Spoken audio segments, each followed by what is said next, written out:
महापरमहंसाय स्वादित चरण कमल चिन्ह मकरंदाय भक्तजन मानस निवासाय श्री रामचंद्राय नमः।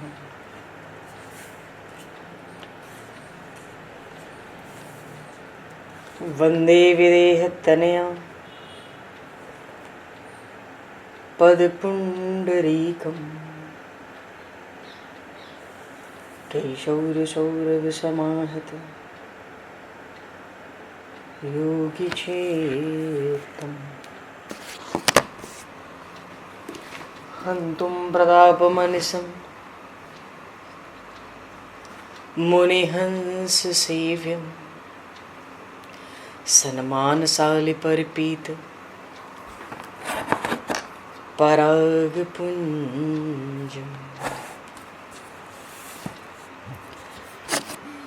यत्र यत्र रघुनाथकीर्तनं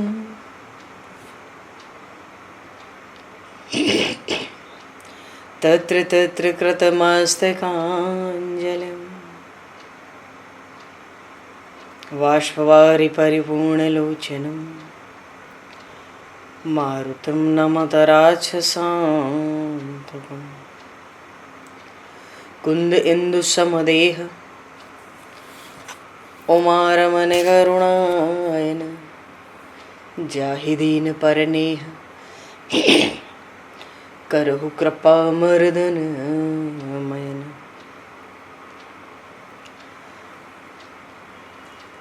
प्रहलाद नारद पराशर पुंडरीक व्यासे अम्बरीश शुक शौनक भीष्म दालभान रुक्मांगद अर्जुन वशिष्ठ विभीषणादीन एतानहं परम भागवतान् नमामि।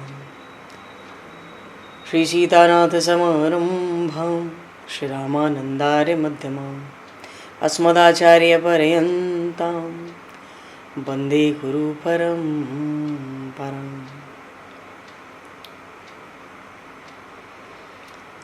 वर्णानामर्थ संज्ञानां रसानां छन्दसामपि मंगलानां च कर्तारो वन्दे वाणी विनायकौ।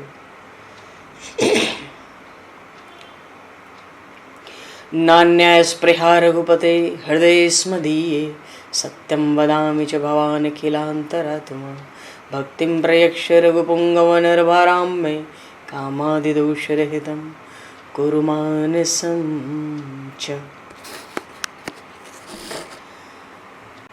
भक्त भक्ति भगवंत गुरु चतुर्नाम वपु एक तिनके पद वंदन के नाशहि विघ्न अनेक। बंधु तुलसी के चरण जिनकी न्यो जग काज कल समुद्र घोरत लगो प्रगट्यो सप्त जहान। श्री गुरु चरण सरोज रज निज मन मुकुर सुधार वर्णो रघुवर विमल यश जोदायक फलचार। हरिशरण श्री राम जय राम जय जय राम श्री राम जय राम जय जय राम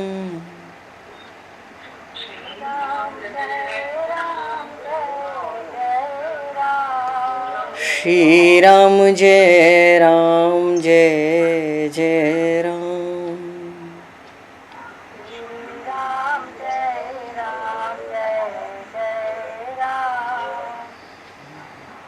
जय सिया राम जय जय हनुमान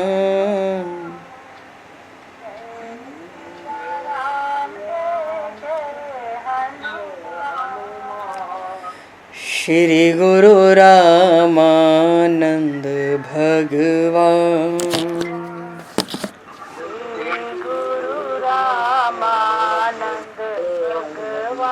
श्री गुरु रामानंद भगवान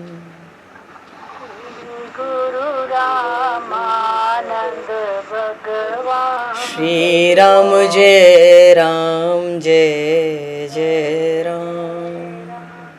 श्री राम जय जय राम। जय सिया राम जय जय सिया राम। जय सिया राम जय जय सिया राम। जय सिया राम जय जय सिया राम। जय सिया राम जय जय सिया राम। बोली सियावर रामचंद्र भगवान की जय। संपूर्ण राम दरबार की जय। श्री अवध मिथिला धाम की जय। श्री बांके बिहारी लाल की जय। 84 कोस ब्रजमंडल धाम की जय। श्री रामचरितमानस जी महाराज की जय। श्रीमन्नाम महाराज की जय। श्री पंडरीनाथ भगवान की जय। कली पावन अवतार गोस्वामी तुलसीदास जी महाराज की जय। सब संतन की जय, सब भक्तन की जय, समस्त वैष्णवन की जय, समस्त पूर्वाचार्य चरणन की जय, समस्त संप्रदाचार्यन की जय। श्री सद्गुरुदेव भगवान की जय। गंगा मैया की जय, जमुना मैया की जय, सरजू मैया की जय, गौ माता की जय, तुलसी माता की जय, पृथ्वी माता की जय, एकाशी महारानी की जय। जय जय श्री सीताराम, जय जय श्री राधेश्याम। नमः पार्वती पते हर हर महादेव। हरिशरणम। अनंत कोटि ब्रह्मांड नायक सर्वेश्वर पूर्ण परात्पर ब्रह्म असंख्य कल्याण गुणगणलय भक्तवांशा कल्पतरु शरणागत वत्सल भक्त वत्सल दीनबंधु दया सिंधु श्री कौशल्य आनंद वर्धन श्री दशरथ नंदन श्री जानकी कंठभूषण भगवान श्री सीताराम जी महाराज की असीम कृपा करुणा से श्री हनुमान जी महाराज की परम पावन भावमयी सन्निधि में महापुरुषों की भावमयी उपस्थिति में एवं आप सभी श्रद्धालु भक्त वैष्णवों की मंगल सन्निधि में मानव जीवन का सर्वोत्कृष्ट फल भगवत गुणगान भगवत कथा का आनंद हम सभी श्री राम कथा के माध्यम से प्राप्त करने जा रहे हैं। सर्वप्रथम आप सभी भक्त जनों के श्री चरणों में भगवत भाव से सादर वंदन सादर नमन। आप सभी को यथा योग्य जय सिया राम, जय जय श्री राधे हरि श्याम, जय श्री राम।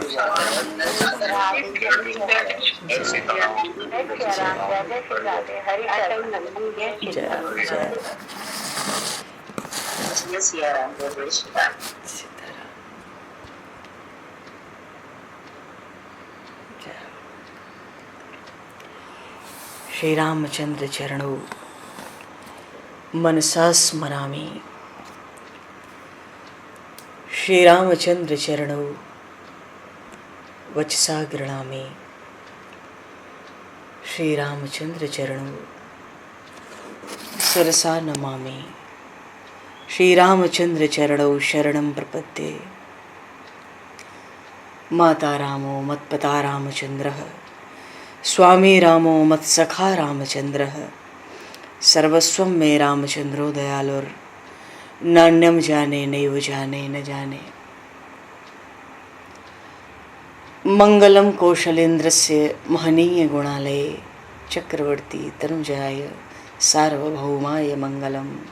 रामं रामानुजं सीतां भरतं भरतानुजं, सुग्रीवं वायुसूनं च प्रणमामि पुनः पुनः। नमोस्तु रामाय स लक्ष्मणाय दिव्यै च तस्मै जनकात्मजाय। प्रसंग में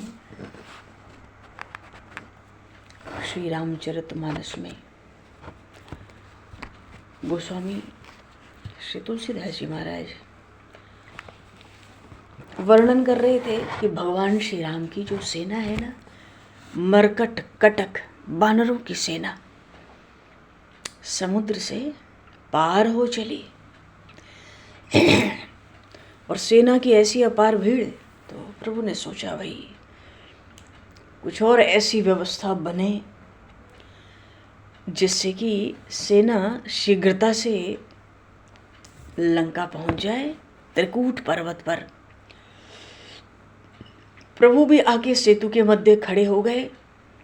और फिर क्या था, देखन कहाँ प्रभु करुणा कंदा, प्रगट भय सब जलचर वृंदा। प्रभु ही बिलो कहीं टर ही न टारे, मन हर्षित सब भय सुखारे। इस तरह से छा गए बड़े भारी भारी जल के जंतु और इतने हर्षित हैं और ऐसा एकटक अपलक प्रभु का दर्शन कर रहे हैं, मानो हिलाए ना हिले। ऐसी विशालता से छा गए मानो समंदर का जल ही नहीं दिखता। अब तो चला कटक प्रभु आय सुपाई। प्रभु की आज्ञा हुई, सेना चल पड़ी। अधिकाधिक तो आकाश मार्ग से जा रहे हैं, कितने उछल कूद करते जा रहे हैं। बड़ी भारी संख्या तो इन जलचरों के ऊपर से बानर भालू वृक्ष जा रहे हैं।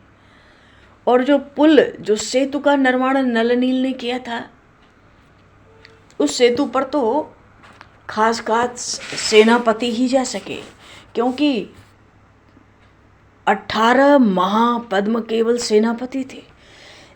ये बात रावण के दूत ने रावण को सुनाई। इतने तो केवल सेनापति हैं। तो तरह तरह से सब जा रहे हैं। तो सेतु बंध भई भीड़ अति। जो सेतु निर्माण का कार्य हुआ, जब सेना चली तो इतनी भीड़, आकाश में उड़ रहे हैं, जलचरों के ऊपर चढ़ चढ़ के कूद कूद के चल रहे हैं। तो प्रभु श्री राम ने लक्ष्मण जी महाराज को दिखाया, ये देखो बानर भालू वृक्षों का ये कौतुक देखो, खिलवाड़ देखो, ये कैसे लंका जा रहे हैं। कहाँ तो एक बार हनुमान जी को जाने के लिए कितना सोचना पड़ा था, कितना उनको बल का स्मरण कराना पड़ा था जामवंत जी को। आज सारी सेना सहज ही उछलते कूदते लंका की ओर जा रही है।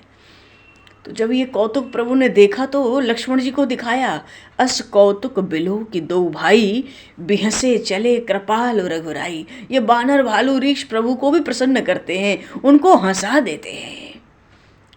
प्रभु भी कभी कभी ठठाकर हंस देते हैं। बानर भालुओं को भी लगता है, अरे अपने स्वामी श्री राम, इनको भी खुश रखना, प्रसन्न रखना, इनको हंसा देना, इनकी स्तुति करते रहना, इनको काव्य कौशल दिखाना बानर भालुओं का, अरे ये भी तो अपना कर्तव्य है। आखिर ये हमारे राजा हैं, हम इनके साथ युद्ध में जा रहे हैं। तो प्रभु तो सेना लेके उस पार उतर गए। सेन सहित उतरे रघुवीरा। और जब उतरे, बोलिए श्री राघवेंद्र सरकार की जय। तो प्रभु कहाँ उतरे जी? लंका। और ये लंका तो नहीं, त्रिकूट पर्वत पर प्रभु उतरे। त्रिकूट पर्वत पे 3 पर्वत हैं, शिखर हैं। बीच के शिखर पे स्वर्णपुरी लंका है। एक तरफ सुबेल पर्वत था, जहाँ पे शनिदेव और काल को बांध कर रखा था बड़ी बुरी स्थिति में रावण ने। और जो तीसरा शिखर था वो चांदी का शिखर था, बड़ी खड़ी ढाल, बड़ी ऊंचाई पर।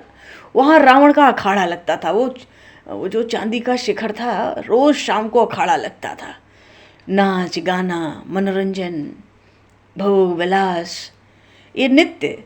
क्योंकि शाम के समय राक्षसों का बल बड़ा बढ़ जाता है। इनकी तामसी जो आसुरी जो वृत्ति है वो भी बड़ी बलवान हो जाती है। तो दिन तो प्रायः ये सोकर बिताते थे और रात ये जगते थे। जब तक सुबह न हो, 2-3 न बजे ये जगते थे। सहज स्वभाव इनका ऐसा था। ये तामसी प्रधान जीव हैं। तो 3 शिखर थे। तो 3 शिखर में एक शिखर अब प्रभु को भी तो चाहिए। त्रिकूट पर्वत पर प्रभु उतरने लगे। धीरे धीरे सेना उतरने लगी जी। तो जब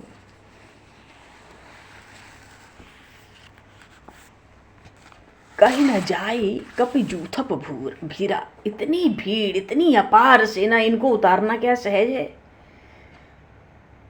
भगवान समुद्र पार किए और डेरा डाला। और डेरा डाल के पहला काम क्या किया? अच्छा देखो, जो डेरा भी डाला, पहले तो इतना परिश्रम करके बानर भालू आए, इनके कुछ खाने पीने की व्यवस्था होनी चाहिए। प्रभु को इस बात की बड़ी चिंता है भीतर भीतर। जब उस पार सिंधु पार गए प्रभु सेना के साथ, तो विभीषण जी से भगवान श्री राम ने पूछा, अपना सैन्य शिविर कहाँ बनेगा? मानो विभीषण जी को पता होगा, विभीषण जी तो यहीं के हैं, वो बताएंगे कि हमारा शिविर कहाँ बनेगा, सेना का पड़ाव कहाँ पड़ना चाहिए। तो पूछा तो विभीषण जी से प्रभु ने, पर उत्तर दिया हनुमान जी ने, नाथ इसी सुबेल के शिखर पर। विभीषण चौंक गए, सुबेल पर? तो हनुमान जी ने प्रभु से कहा, नाथ मैं आपसे बतलाना भूल गया था,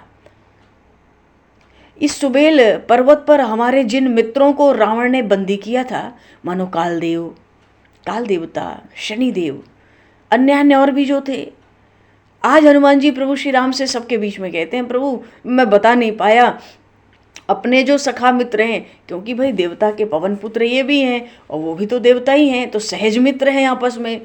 तो रावण ने जिन अपने मित्रों को यहाँ बंदी बना रखा था, मैं जब लंका की यात्रा में आया था तो मैं अपने उन देवताओं को बंधन मुक्त कर गया था। और मनो कहने का भाव है कि अब वो स्थान बिल्कुल खाली है, तो शिविर के लिए उससे बढ़िया स्थान तो नहीं हो पाएगा। विभीषण जी ने हनुमान जी की ओर देखा, बड़े आदर भाव से देखा और कहा, आपने इस स्थान को पहले ही खाली करा लिया, मानो शनिदेव कालदेव को आपने बंधन से उसी समय मुक्त कर दिया, मानो ये बात तो लंका में किसी को पता ही नहीं थी। तो बड़े प्रसन्न हुए और विभीषण जी ने कहा, फिर तो इससे बढ़िया स्थान सेना के डेरा के लिए दूसरा त्रिकूट पर्वत पर है ही नहीं, तो क्या समंदर पे और पुल पे थोड़ी रहेगी सेना। प्रभु ने लक्ष्मण जी से कहा कि लक्ष्मण देखो, ये जो सुबेल का शिखर है, यहाँ तो पर्याप्त मात्रा में शीतल जल के निर्झर झरने हैं, पके फले हुए फल वृक्षों पर लदे हैं, इसको घेरे में ले लो। लक्ष्मण जी तो घेरा लगाने में बड़े निपुण है ना, दंडकवन में पंचवटी में भी घेरा लगाया था अपने बाण के नोक से, जिसको रावण चल के आगे नहीं बढ़ पाया था। तो भगवान ने कहा घेरा लगा दो, मानो इसके भीतर ऐसा घेरा लगे कि राक्षस ना आने पावे। और भगवान ने उस शिखर को प्रसन्न होकर देखा और प्रसन्न मन से लक्ष्मण जी से कहते हैं कि जो सेना है इसको व्यूह में बांध लो और इनको विश्राम दो, मानो इधर उधर न मिल जाए, सबकी अपनी टुकड़ी हो और वो बिल्कुल व्यवस्थित रहे। इसी में इतना समय लग, क्योंकि बड़ी भारी सेना है। भगवान तो कह रहे हैं लक्ष्मण जी से कि शकुन प्रकट हो रहे हैं, शकुन बता रहे हैं कि युद्ध होगा, लंका का नाश निश्चित है। उधर विभीषण ने स्वीकृति दी। एक रामायण में, अधिकांश रामायण में ये प्रसंग आया, रामचरितमानस में ऐसे तो नहीं आया, कि ये जो शुक शारण आए थे विभीषण जी के पीछे, इन शुक शारण को विभीषण जी ने बंदी बनवा लिया था। ये जिसको लक्ष्मण जी ने अपनी पत्रिका दी थी ना, ये उस समय नहीं गए रावण के पास। अन्य रामायण में आया कि सुख सारण को विभीषण जी ने बंदी बनवा लिया था, क्योंकि विभीषण जी के पीछे ये दूत होकर आए थे। रावण ने कहा था देखो जा रहा है, क्या होता है, क्या बात होती है, खबर दो। तो विभीषण जी ने कहा था कि इसको प्रभु यहीं बंदी बना लिया जाए, जब हम लोग लंका पहुंचेंगे तो छोड़ देंगे, अपने साथ ले चलेंगे हम लोग। तो यहाँ आने पर भगवान ने उस सुख सारण को कहा कि इनको घुमाकर अब सेना ठीक से दिखला दो, आखिर सेना का बल ही तो देखने आए थे, और फिर इनको छोड़ दो। तो सेना में चारों तरफ चक्कर लगवा के सुख सारण को छोड़ दिया गया। तो जाने से पहले वो प्रभु श्री राम की परिक्रमा करके, उनको प्रणाम करके लंका पहुँचे। लंका का अर्थ है जो 3 शिखर हैं, मध्य शिखर लंका कहलाता है। ये 3 शिखर त्रिकूट पर्वत पर हैं, जिसका पहला भाग है सुबेल पर्वत, जहाँ प्रभु ने डेरा कर लिया। मध्य भाग के शिखर पर लंका बसी हुई है, स्वर्णपुरी, और तीसरा चांदी का शिखर है, वहाँ रावण का अखाड़ा लगता है रोज शाम को। तो ये अब रावण इन लोगों की प्रतीक्षा तो कर ही रहा था, रावण तो दूसरे दूत भेज भेज के खबर ले लेता है, पर ये जो शुक, सारण विभीषण जी के पीछे भेजा, ये अभी आए नहीं थे। तो रावण प्रतीक्षा कर रहा था। ये दोनों वहां पहुंचे। रावण ने शुक से पूछा, तेरे पंख अभी तक बंधे क्यों हैं? ये इतने छोटे क्यों हैं?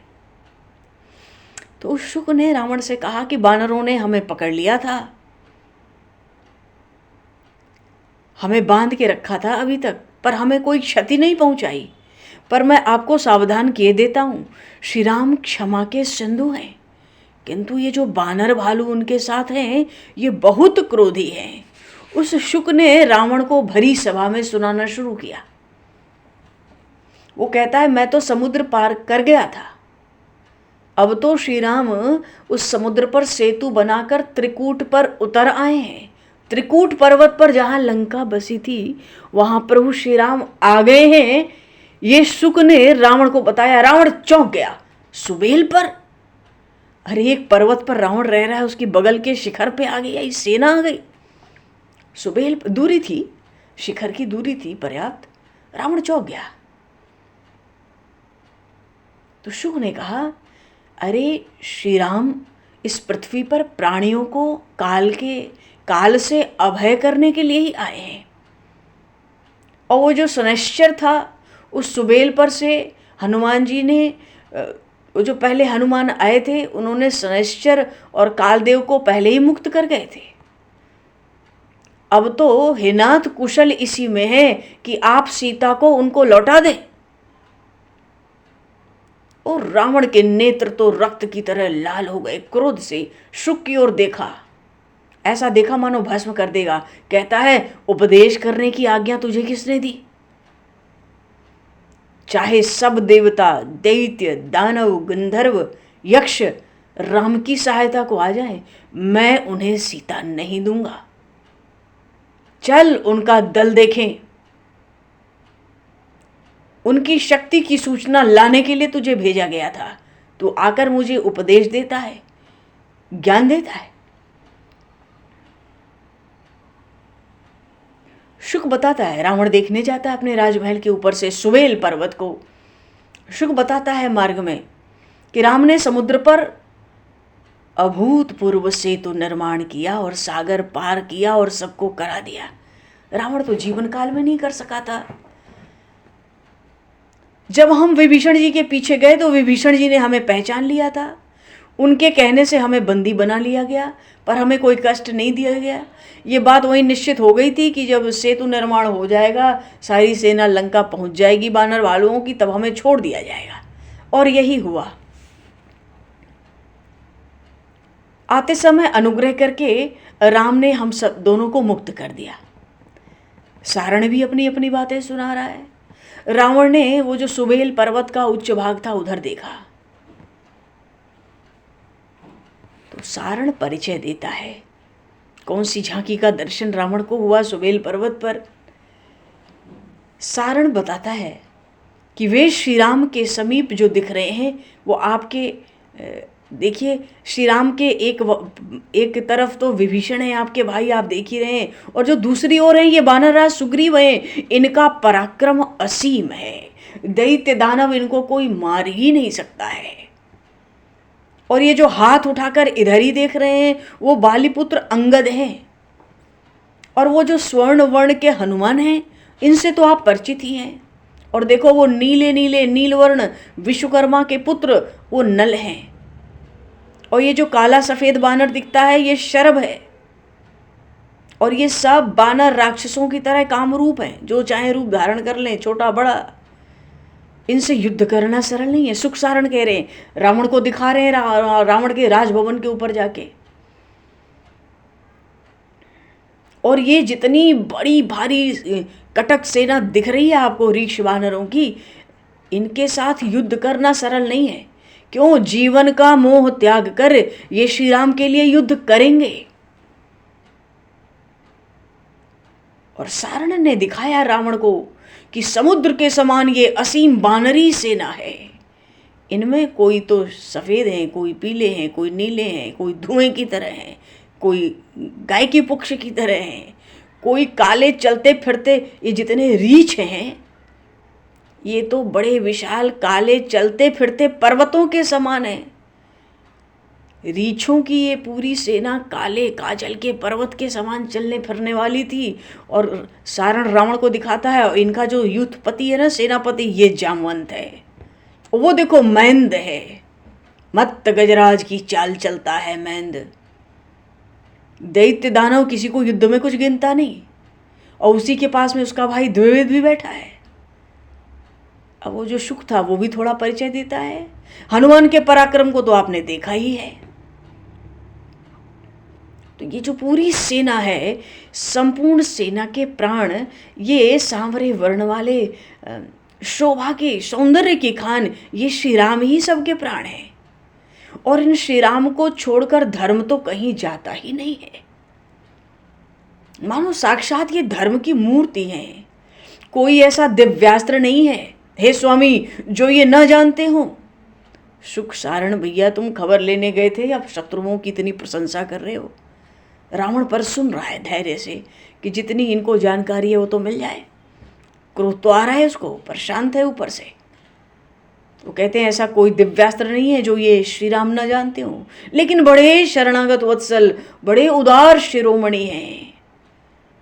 आपके भाई विभीषण को जाते ही लंका के राज्य का तिलक कर दिया। मानो ये बात तो लंका में फैली गई थी। इससे लोगों ने समझा कि अरे इसको तो राज्य का लोभ नहीं है, ये स्वर्ण नगरी लंका नहीं चाहता, इसको तो अपनी स्त्री चाहिए, इसको तो सीता चाहिए। अगर रावण सीता को दे दे तो फिर ये सारी विपत्ति आपत्ति हमारे सिर से टल जाए। पर रावण दुष्ट है। राक्षसियां कहती हैं कि देखो इसको अपनी एक पत्नी में कितना प्रेम है, कितना सद्भाव रखता है।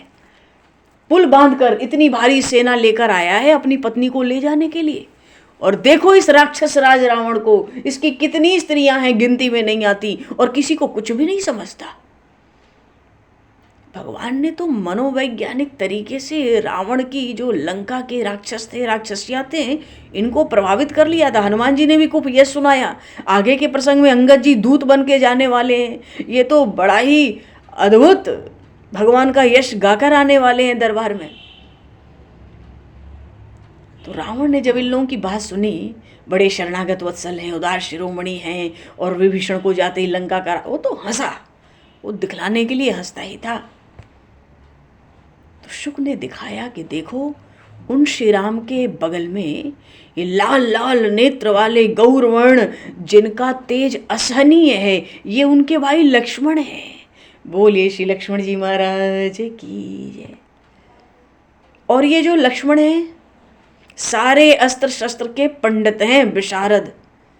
और ये श्री राम के दाहिने हाथ हैं, और उन्हीं श्री राम के लिए ही अपना जीवन मानते हैं।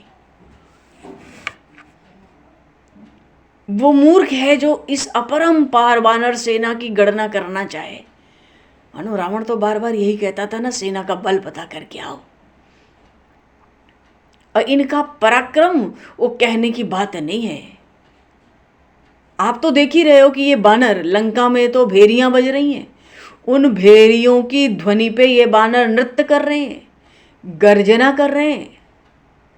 और नगर के, इस लंका नगर के भीतर देखो, परकोटे के भीतर जहां तहां उन्होंने पर्वत और वृक्ष फेंके हैं, गिरे हुए उनके फेंके हुए।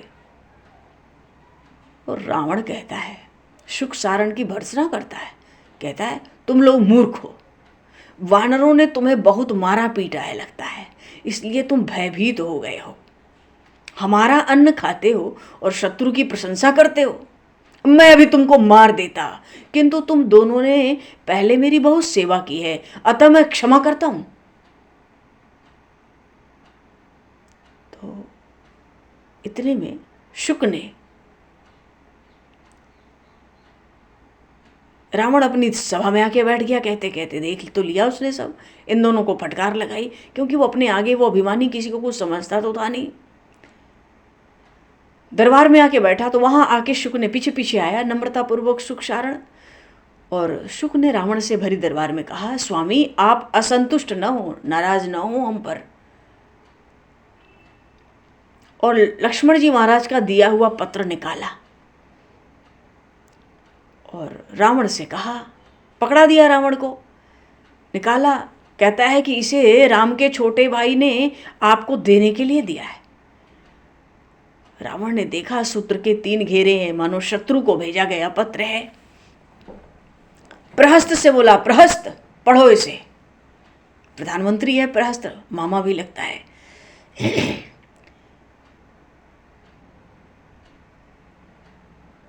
बाएं हाथ में रावण ने पत्र लिया और प्रहस्त को पकड़ा दिया।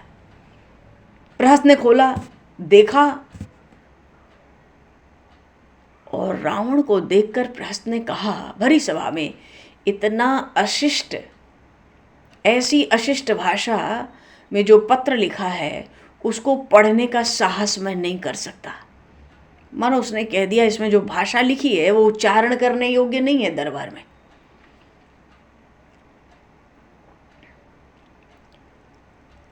रावण ने देखा क्या लिखा था, मूर्ख। सबसे पहले, अरे ओ मूर्ख, अज्ञा, व्यर्थ तूने विद्या का भार ढोया। मानो सब कहते हैं रावण से बड़ा कोई पंडित नहीं, ज्ञानी नहीं, तो वो विद्या, वो ज्ञान किस काम का। उसमें लिखा था व्यर्थ तूने विद्या का भार ढोया। और तुझे 4 बार श्री लिखना भी तुझे सम्मान ही देना है।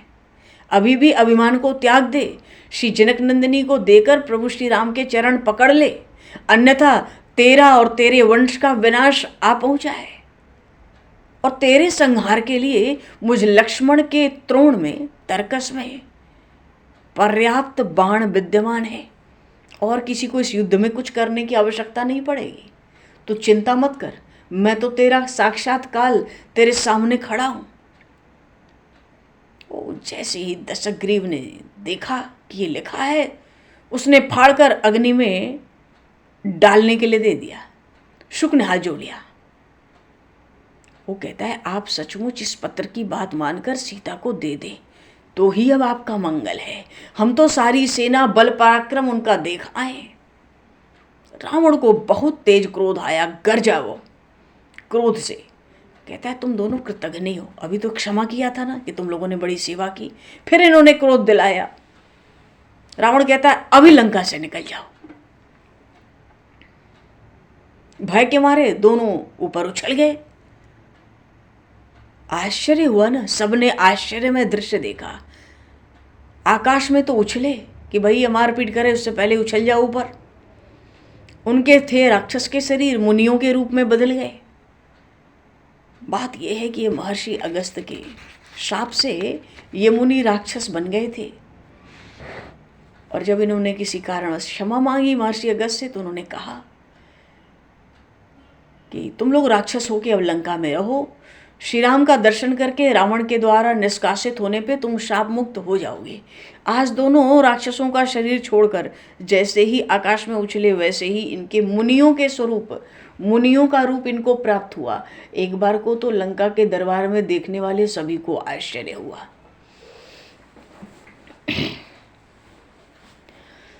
अच्छा, तो ये शुकशारण अपने शाप से मुक्त होके चले।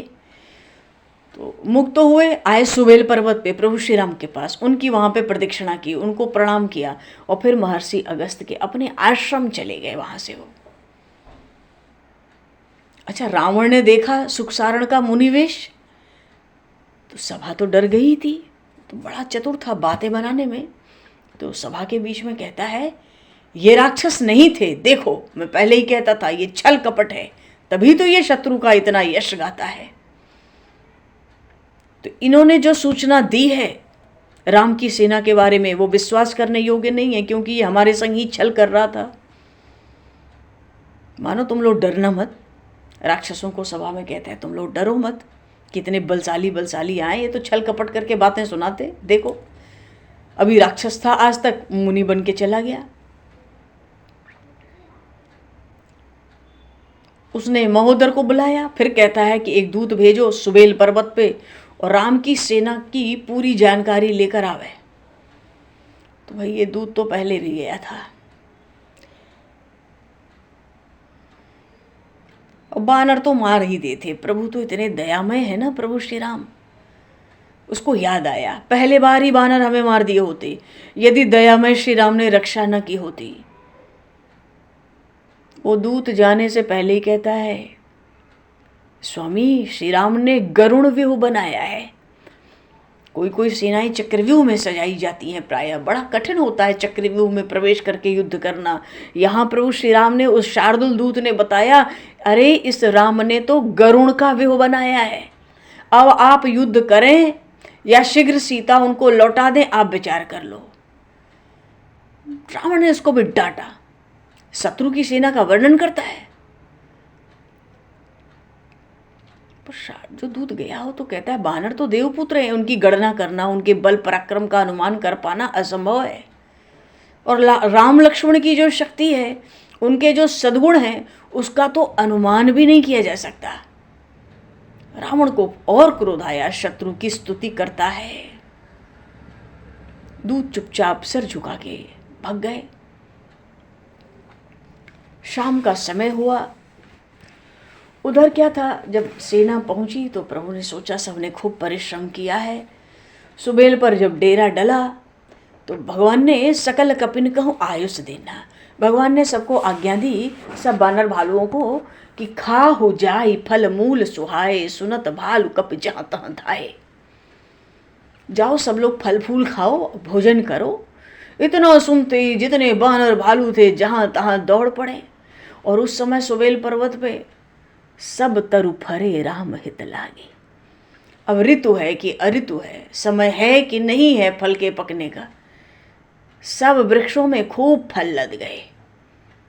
और मीठे मीठे फल खाते, और वृक्षों को, जिन वृक्षों के फल खाते, देखो हनुमान जी ने ऐसा ही किया अशोक वाटिका में, उन वृक्षों को हिलाते, उखाड़ लेते और लंका के सामने उसको चलाते। सुबेल पर्वत पे जो पर्वतों के छोटे छोटे बड़े शिखर थे, जिन वृक्षों के फल खाते उनको उखाड़ लेते, चट्टान बड़े बड़े पत्थर उठा लेते और सब लंका के राजद्वार की तरफ पटकते, फेंकते दूर से ही। लंका सन्मुख शिखर चला हुए। मनो इनको तो लग रहा है कि बस कितनी जल्दी युद्ध शुरू हो जाए किसी बहाने, और कहीं कोई राक्षस मिल जाता। भाई राक्षसों का मिल जाना वहां कोई बड़ी बात थोड़ी है। कहीं कोई राक्षस मिल जाता, उनको सब बानर, कहाँ तो एक दो राक्षस होते, सैकड़ों बानर घेर लेते और बड़ा नाच नचवाते उनको, दांतों से उनके नाक कान काट लेते।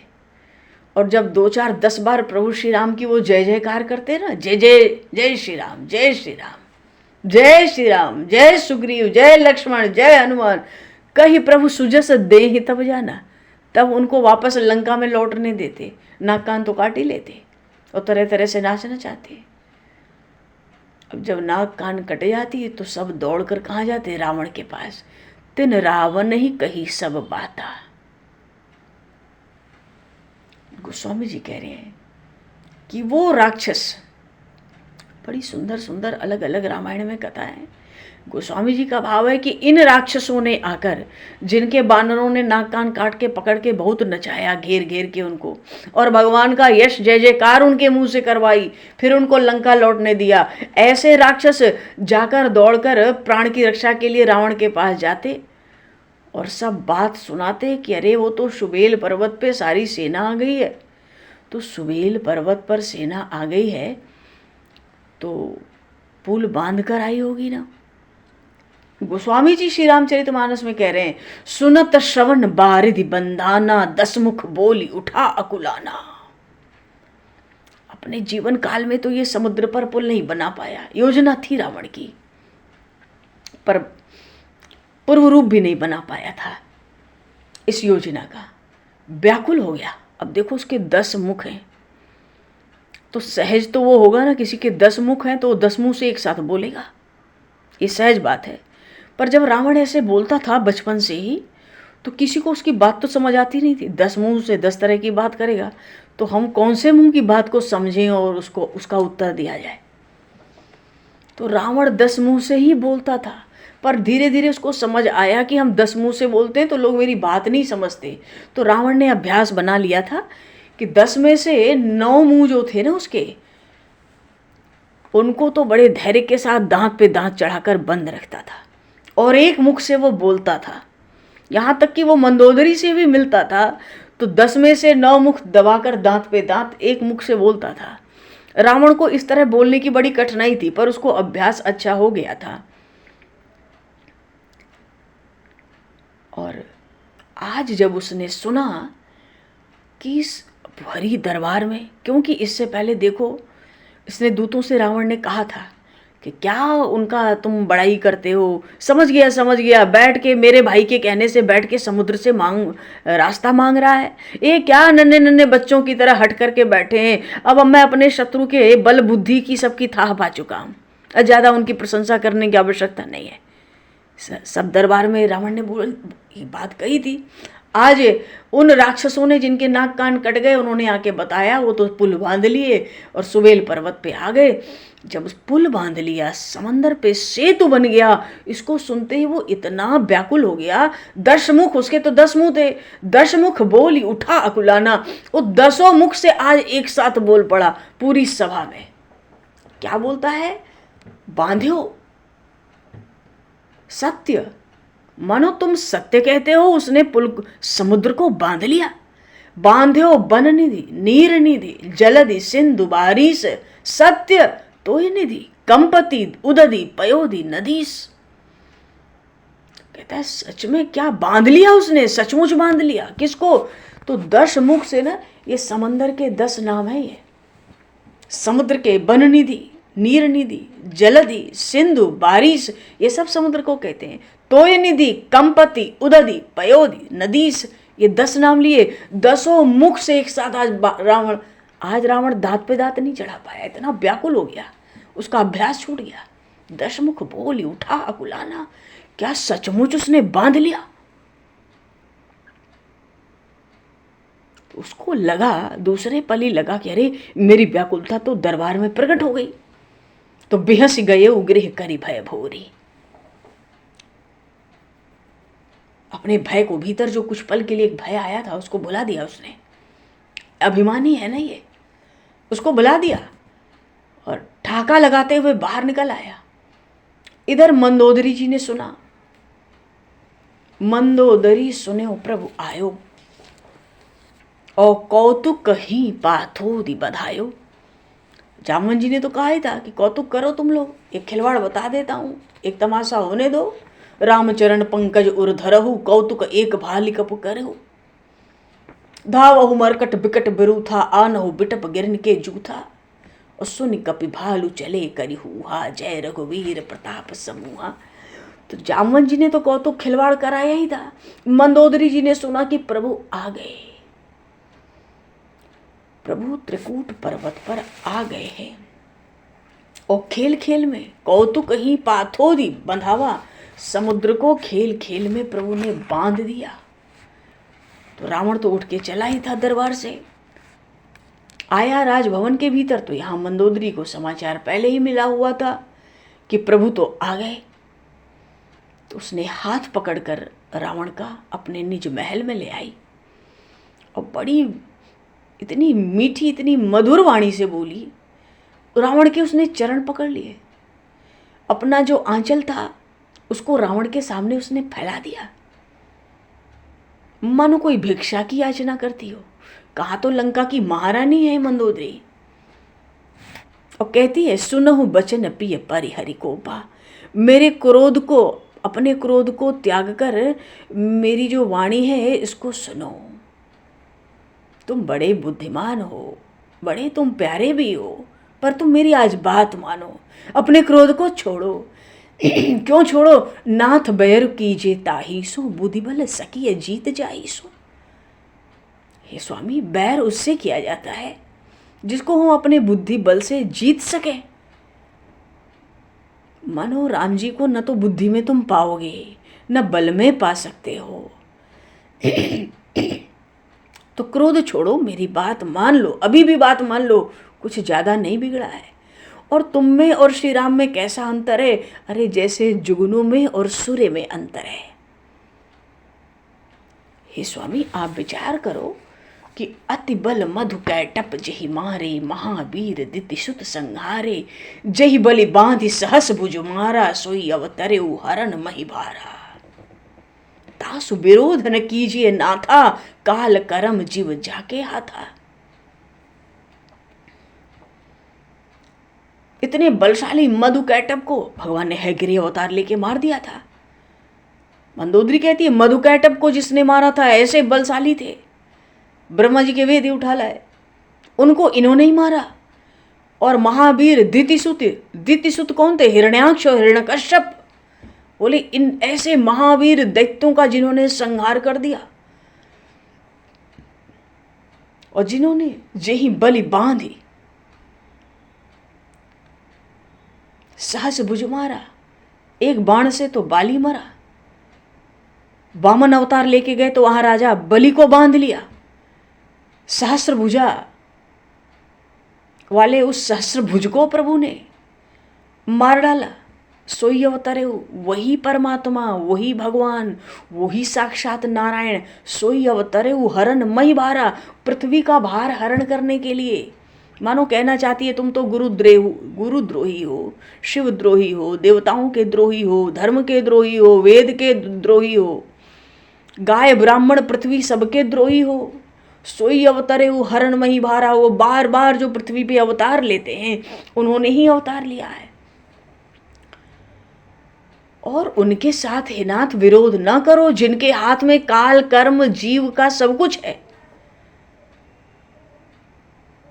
काल उनके हाथ में, काल का अर्थ है समय।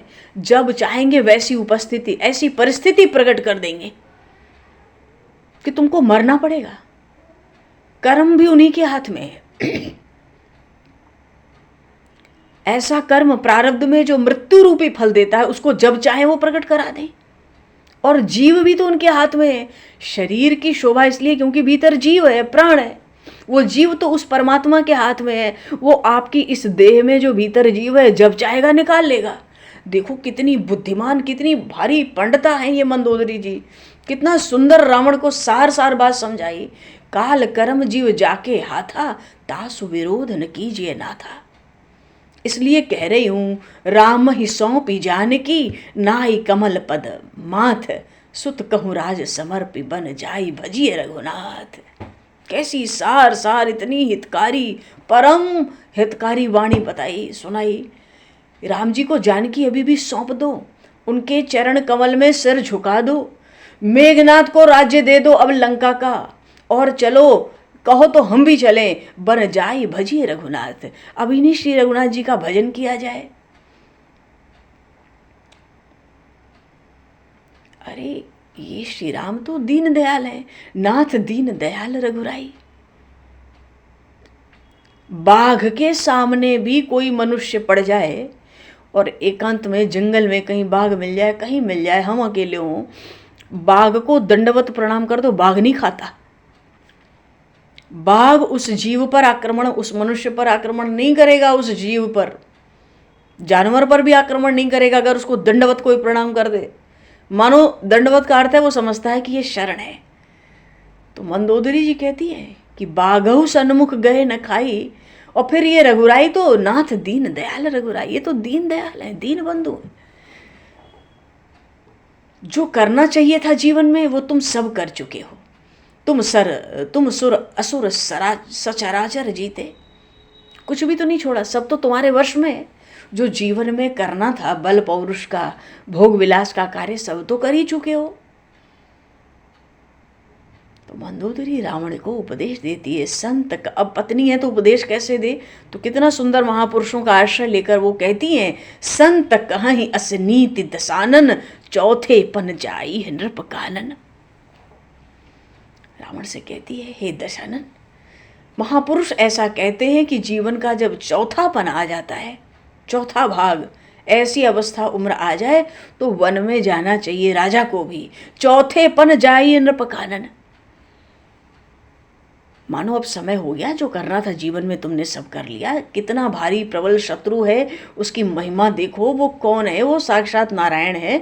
उनसे विरोध न करो, जानकी को दे दो राम जी को, उनको प्रणाम करो, मेघनाथ को राजा बना दो अपने हाथ से, और तुम चलो, कहो तो हम भी चलें और रघुनाथ जी का भजन किया जाए। जब भगवान श्री राम का वनवास हुआ, प्रभु श्री राम ने माता कौशल्या से कहा कि पिता दीन मोहि कानन राजू,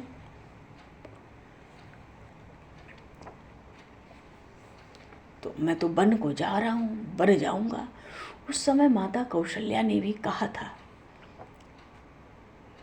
प्रभु श्री राम से कि भाई ये तो धर्म ही है, होता है कि अंत समय में, अंत काल में, अंत काल से पूर्व ही जो राजा होता है वो चला जाए वन में। लेकिन क्या करें पुत्र, तुमको देखकर, तुम्हारी अवस्था को देखकर मन बड़ा व्याकुल होता है। कैसे कहें कि तुम वन में इसी अवस्था में चले जाओ, तुम्हारी अवस्था ही क्या है, तुम तो नन्हे से बच्चे हो अभी।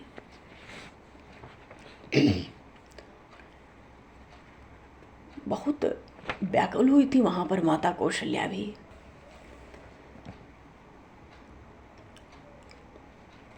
बड़ा सुंदर था प्रसंग वहां भी। यहाँ पर देखो मंदोदरी कह रही है यही बात कि शास्त्र ये कहता है, महापुरुष संत महात्मा कहते हैं कि जीवन का चौथा समय जब जीवन का आयु का आ जाए तो वन में जाना चाहिए राजा को। तो वो भी समय आ ही गया, जो करना था कर ही लियो, कमी क्या है। तो तासु भजन कीजिए तह भरता, जो करता पालक संहरता। अरे सारी सृष्टि की उत्पत्ति स्थिति प्रलय तो उनके भ्रिकुट विलास से होता है। अब उन्हीं का भजन करो, और वो जो भजन जिनका करना है सोई रघुवीर प्रणत अनुरागी। वो श्री रघुवीर, वो श्री राम तो एक बार जो उनकी शरण में आ जाए उससे बड़ा राग करने लगते हैं। इसलिए हे नाथ कहती हूँ, भजहु नाथ ममता सब त्यागी। अब अपने पुत्र परिवार और लंका सबका, अपने अभिमान सबका त्याग कर दो और उन्हीं श्री रघुवीर का भजन करो। मुनि बर जतन करहि जेहि लागी, भूप राजु तजी होहि बिरागी। सोई कौशलाधीश रघुराया, आयऊ करन तो ही पर दाया। जय जय सिया राम, जय जय जय सिया राम, जय जय सिया राम, जय जय जय सिया राम, जय जय सिया राम, जय। तो कहते मुनिवर जतन करहु जेहि लागी। बड़े बड़े ऋषि मुनि योगी इन्हीं की प्राप्ति के लिए तो बड़े बड़े यत्न करते हैं। जीवन भर चित्त की वृत्तियों का कहीं निरोध हो रहा है, कहीं तप हो रहा है, कहीं जप हो रहा है। बड़े बड़े चक्रवर्ती सम्राट भूपराज तज होहि बैरागी। इन्हीं की प्राप्ति के लिए बड़े बड़े चक्रवर्ती सम्राट भी राज्य का त्याग करके वैरागी हो जाते हैं। और वही कौशलाधीश रघुनाथ आयऊ करन तो ही पर दया, वो तुम पर दया करने स्वयं चलकर आए हैं अयोध्या से लंका तक। इसलिए जो पियमान हो मोर सिखावन, सुजस हो तिहपुर अति पावन। मेरी शिक्षा अगर सुन लो, मेरी बात यदि रख लो, तो तीनों लोक में बड़ा पवित्र यश तुम्हारा फैलेगा। इतना कहते कहते मंदोदरी जी के नेत्रों से जल बरसने लगा, शरीर उनका कांपने लगा। उन्होंने रावण के चरण पकड़ लिए और कहती हैं अंततः, नाथ भजहु रघुनाथ ही, अचल हो ही अहिवात। मेरा सौभाग्य अखंड हो जाएगा यदि तुम उनका भजन करने लग जाओ। नाथ भजहु रघुनाथ ही। बोलिए सियावर रामचंद्र भगवान की जय।